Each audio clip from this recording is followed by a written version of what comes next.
Every no-brainer was once a big brainer, like the pairing of a plucky running shoe brand and a rookie basketball soon-to-be legend from North Carolina. Air tells the story of the greatest endorsement deal in the history of sports partnership between Michael Jordan and Nike. But was Sonny Vaccaro really the driving force? Did agent David Falk really not want his client to meet Nike? Don't worry, we got you covered. Robert Evans once said that there are 3 sides to every story: yours, mine, and the truth, and no one is lying. Someone else, can't remember who, had their own version being yours, mine, and your mom's. That's particularly fitting when it comes to the story of how Nike got its athletic shoe peanut butter in Michael Jordan's legendary basketball skills and star-making charisma. While there may have been a palpable sense that what was about to happen was relatively historic, even in their most enthusiastic dreams, no one was completely cognizant of just how big a deal this would be. That means that no one was running around making a note of who contributed what to the deal. The result is the story you hear will vary wildly depending on who you ask. For the purpose of the movie, screenwriter Alex Carbrey and director Ben Affleck have decided to focus on basketball expert Sonny Vaccaro and his efforts to get the once struggling Nike to bet it all on Jordan. Ask Others and Rob Strasser, Nike's sports marketing lead played by Jason Bateman, did the heavy lifting. Sports agent David Falk credits his own savvy in the deal, while Jordan has mentioned his mom as key to the decision making at the time. The takeaway is that what really happened is a bit of a fog, but there are some details and decisions made for dramatic purposes that can be sorted out. For instance, one of the key pivot points in the movie is when the frustrated Sonny decides to do an end run around Jordan's agent, who was refusing to even tell Jordan that Nike had an offer. More on that later, and flew out to meet with Jordan's parents himself. A lot is made about how this is a breach of trust that would end Sonny's career if it didn't work, which is exactly why Sonny never did that. In the movie, Sonny doesn't meet with Jordan until after the deal is signed and we cut to black. But in reality, Sonny met with Jordan after the 1984 Olympics and it went disastrously. One of the true elements in the movie was that Jordan had a preference for Adidas shoes and an interest in Converse, but couldn't be less interested in meeting with Nike, which up to that point had been more of a tennis and running shoe company and was posting losses in 1984. To create the dramatic conflict, Air puts Sonny Vaccaro and agent David Falk at odds. Falk is dead set against even suggesting to his client that Nike is interested in a Jordan endorsement deal, and it's everything Vaccaro can do to break through. But the reality is, at least according to Falk and Jordan in the docuseries The Last Dance, it was Falk that went to Jordan's mom to talk her into talking her son into taking the Nike meeting. While movie Falk's argument was that Nike was too small to make an offer of any significance, it was Nike's smallness that attracted Falk, who was looking to get what at the time was an unprecedented deal. As depicted in the movie, Converse got their no largely because there was going to be nothing to distinguish Jordan from the all-stars that already were wearing the shoe made popular via the original basketball shoe endorsement, Chuck Taylor's All-Stars. The deal that eventually became the Nike agreement was offered to Adidas. They just decided to not match it. Oops. Falk was able to convince Jordan's mom that Nike, being the hungriest of the bunch, would provide the more lucrative deal. And he was right.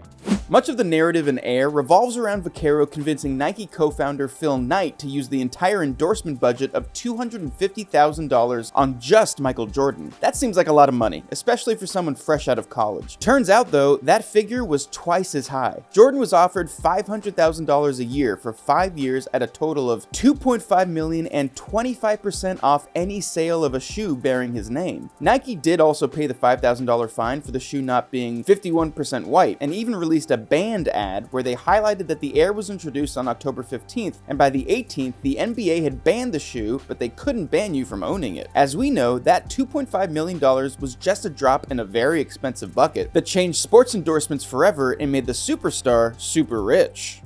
In the narrative of Air, it's the plucky Sonny Vaccaro who is charging forward against the resistance of various levels from everyone else involved. Jordan doesn't like Nike. Falk doesn't even want to tell Jordan that they have an offer. Phil Knight is too afraid of shareholders to be bold with his company, and director of marketing Rob Strasser isn't even sure what Vaccaro's job is at Nike. That last part comes from Vaccaro himself. As mentioned in the movie, he had organized a high school basketball tournament and had used the connections he made through that to get coaches and teams to adopt Nike as their official shoe. Air implies that it was Knight and his long friendship with Vaccaro that was the driving force, but it was actually Rob Strasser who had hired Vaccaro in the first place. Strasser had been behind the superstar concept before even the Jordan deal. Nike had already had success with tennis tantrum king John McEnroe, and in 1983 wrote a Nike memo outlining the future of sports stardom, saying, "Individual athletes, even more than teams, will be the heroes, symbols more and more of what real people can't do anymore. risk, and win. It was Strasser that had a long relationship with Falk. In fact, Falk had a practice of calling up Strasser with a list of athletes and asking Strasser who he'd like for Nike, sometimes without even knowing what the athlete played. So even if he wasn't all for athlete endorsement, he was still financially just fine. The movie has a little bit of fun over who exactly came up with the name Air Jordan. The result is that Nike credits shoe designer Peter Moore, despite Falk having said it first in an expletive-laden rant after Vaquero went around Falk's back to talk to Jordan's mom. However, accounts of the actual event all credit Falk with the name during a meeting in Falk's DC office with Peter Moore and Rob Strasser. Falk initially pitched that the name simply be Michael Jordan, but that was rejected. At the time, Nike had been developing a sole with air pockets for cushioning, and their burgeoning star was, among other things, known for his hang time or how long he could be in the air before dunking the ball. So Falk is reported to have floated the notion that they be called Air Jordans. The logo that Moore sketched up quickly, according to Falk at the meeting and according to Moore on the flight home, was the basketball with wings and the word Air that was the initial logo for the line, with the most recognizable image dubbed Jumpman logo coming a year later. While Vaquero in the movie credited himself for closing the deal and convincing Jordan to be a Nike man, Jordan credits his mother with convincing him to meet with Nike in the first place, and his Olympic team coach George Raveling, played in the movie by Marlon Wayans. The story that Raveling tells in the movie about getting Dr. Martin Luther King Jr.'s copy of the famous "I Have a Dream" speech is by and large true. He was asked to work security for the event and ended up on stage, asking Dr. King if he could have the speech as he left the stage.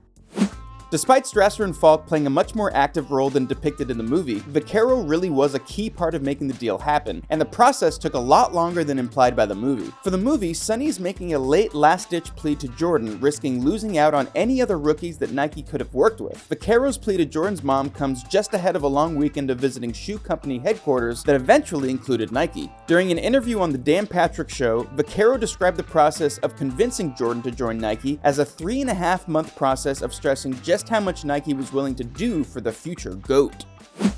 With the then giant Adidas as the frontrunner, Air suggests that the weakness at the shoe giant was the very recent death of company founder Adolf "Addy" Dressler, who did have regrettable ties during World War II. The idea was that with the absence of their leader, there was a power struggle imminent in the company. Only Addy had died back in 1978. At that point, Addy's wife Kathy Dressler had taken over the company with son Horst drawn into a management position. For his part, Horst is considered the father of sports sponsorship, with his own sports marketing firm before being drawn back into the family business. Kathy did die in 1984 with control of the company transferring to Horst, who would lead the company until his own death in 1987, after which the company transferred away from family control. It turns out that what took frontrunner Adidas out of the running was the company's unwillingness to build the entire shoe around Jordan and cut him in on the sales of the shoe. One of the minor side elements of the movie, to stress how dominant Adidas really was, involved the impending release of the song My Adidas by rap pioneers Run DMC. That song appears on the 1987 album Tougher Than Leather, along with the movie of the same name. The group had been performing the song prior to the release of the song on the album, including a performance attended by Adidas executives, where the group asked everyone in the crowd to show off their Adidas, resulting in a stadium of people holding their laceless Adidases above their heads. The group even recorded a backstage video of them performing lines from the song and rapping it up with a simple request of Adidas: send them $1 million. This, however, came on the heels of the Jordan deal, rather than something that happened parallel to the event. This is the third big, based on a true story movie Matt Damon has been in. There is even a nod to one in the form of the die-cast Cobra on his computer monitor, a nod to his portrayal of Cobra creator Carroll Shelby in Ford vs. Ferrari.